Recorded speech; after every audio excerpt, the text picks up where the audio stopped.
So today we are going to start a new lesson, that is evidences of evolution. In continuation of the chapter we have finished, that is the origin of life. In that lesson we have studied the different experiments and different scientist studies they have done for the origin of life by Miller-Urey, Operin theory, Louis Pasteur theory and all. Now we will study about the evolution. How the evolution is a concept that embraces theories and hypotheses. Various evidences has demonstrated and verified the occurrence of evolution. Now evidences of evolution we will study anatomical and morphological, paleontological evidences in which we will study about the fossils.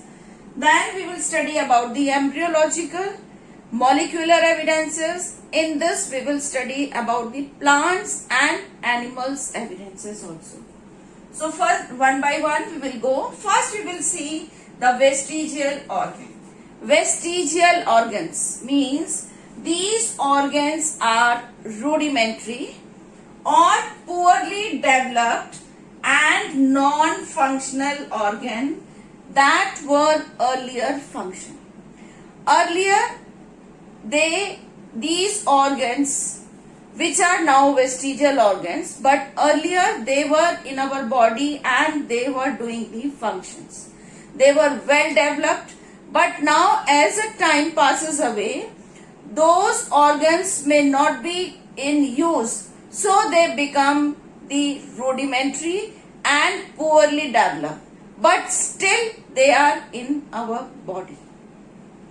These type of organs are known as vestigial organs, and these were function in the ancestors and related forms. In the ancestors these organs were functioning, but as the time passes away, maybe these organs have no work to do, so they have become rudimentary and poorly developed, but still they are there.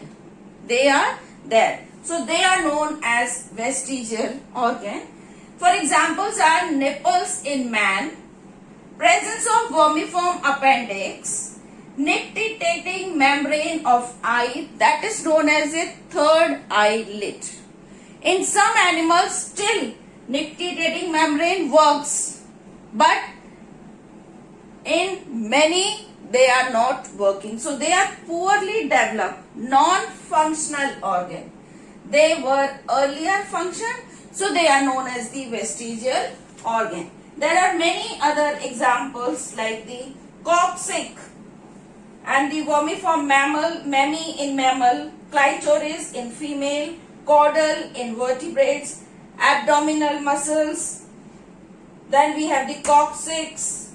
These are all vestigial organs in animals. Are splint bone in horse limbs, which are adapted for fast running, vestige of hind limbs and pelvic girdle in python, vestige of hind limbs and pelvic girdle in whales. In whales also we have. Then the vestigial eyes or eyes covered with a fold of integument in burrowing amphibians. Wings and feathers in flighted birds like the ostrich. So these are all the vestigial organs. Vestigial organs in plants are also scale leaves of Ruscus underground stem, then cutinized stomata in cacti, and rudimentary flagella in cycad sperms. Then significance. What is the significance of the vestigial? Vestigial organs were fully developed and functional in the ancestors, but the change in habit, these were not needed by the organism and have reduced their vestiges. The widespread, so they are now not in use, but still they are in our body. The vermiform appendix in man is the remnant of the appendix and cecum, which is large and functional in all the herbivores. So this is about the vestigial organ. Next we will come to the anatomical and morphological evidences. We will see one by one. So now we will see homologous and analogous. Homo means same, ana means different. Homo, similarity in basic structural and embryonic development, but have different functions. Function is different but origin is same. They are known as homologous organ. Whereas in analogous, the difference in function, there is a difference in basic structure and embryonic development, but they have the same function. Here they have different function, here they have same function. Then structure and development is similar, whereas in analogous there is a difference in basic structure and embryonic development. So there is a difference. Just opposite of homologous is analogous. Now we will see the examples. In homologous, now see, first we will see, this indicates the common ancestry based of divergent evolution because of the different functions, but the origin is same, so they become diverged. So they are known as the divergent evolution. Due to different needs, same structure develop different conditions in divergent. Though they are having the same development, but their function was different, so they are divergent. Like example, thorns of bougainvillea and tendril of cucurbita in flower. Parts of the flower, sepal, petal, stamen, carpels. Though they have the same origin, but the function of sepal is different, function of petals are different, function of stamen is different, function of carpel is different. Same way in the animals, forelimbs of animals like whales, bats, cheetah and mammal. Now whales' forewings are used for the swimming purposes. Bats they use for the flying. Then cheetah for running. And mammals they have for doing the different work. But the origin of these organs are same. So cheetah, you can see, bat you can see, here you can see the cucurbita tendril. This is the tendril of the cucurbita. Then the thorns of bougainvillea. Now thorns they protect the plant. Thorns protect the plant. Tendril are used for climbing the plants. Means they are having the weak stem. So tendril help them to climb up the walls or the other trees. But the origin is same. Now function is different. Same way cheetah, bat, they all have the different functions. Whale, mammals, but the origin of forelimb is same. That is why they are known as homologous organ. Now we will see the analogous. In analogous, they have the development different and same function. Now this shows the convergent. Divergent means they will diverge everywhere. Convergent means they will converge, where the different structure evolve from the same function and have the same similarity. Homologous we studied they have the different function, but here they have the same function. For the example, wings of butterfly, eyes of octopus and mammals, leaf of pea plant, then they form the tendrils, whereas axillary bird in the cucurbita form the tendrils. So their origin is different, but they have the same function. Then sweet potato, that is a root modification. Potato is a stem modification. We can see the examples, insect wing and the butterfly. So insects and butterfly, they have the same different origin, but their function is same. Both of them they use for the flying purpose, but the origin is same. So this is the difference between the Homo and Ana. Homo means similar in structure and embryonic development, whereas function is different. In analogous, function is same and different in basic structure and embryonic development.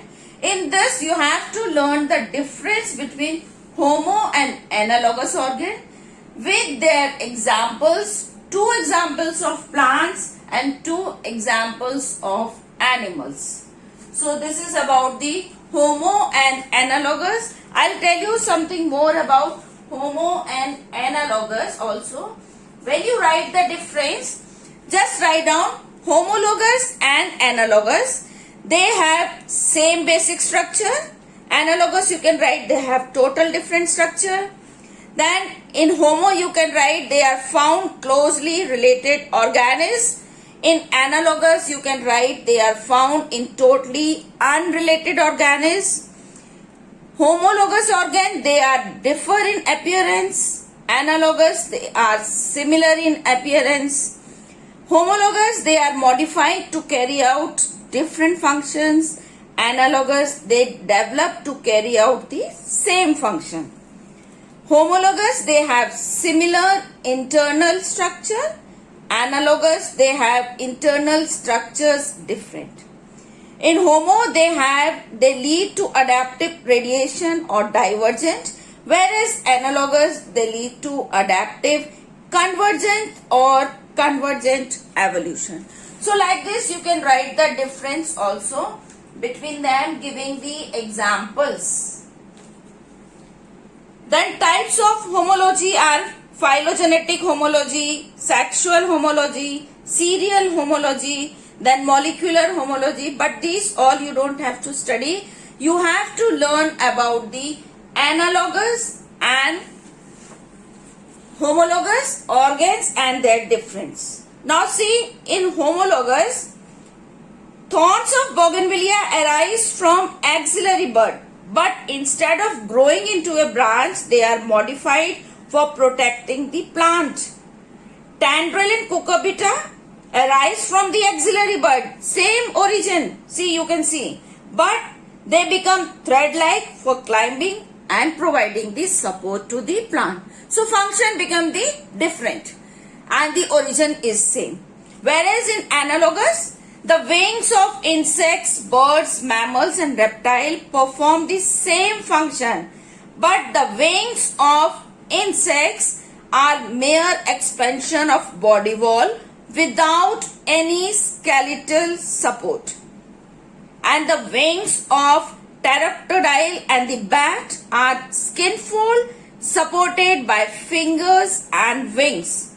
But the wings of birds are modified forelimb with feathers attached to the limbs. This shows that these organs have acquired superficial resemblance because they carry out the same function, but their basic architecture is different. You can also see the diagram. See in this diagram, you can see the homology in thorns of bougainvillea and tendril. So homology, these thorns of bougainvillea, they protect and stem this tendril. It helps them to climb. Okay. Then analogous, you can see the various diagrams. Here you can see the various diagrams of analogous. A wing of insect, wing of birds, wings of mammals, wings of extinct reptiles. Their function is same. They use for flying purpose, but the origin is different. Origin is different. That structure and embryonic development is different. That is why there is a difference between homologous and analogous organs. So this is all about the first topic of the evidences of evolution.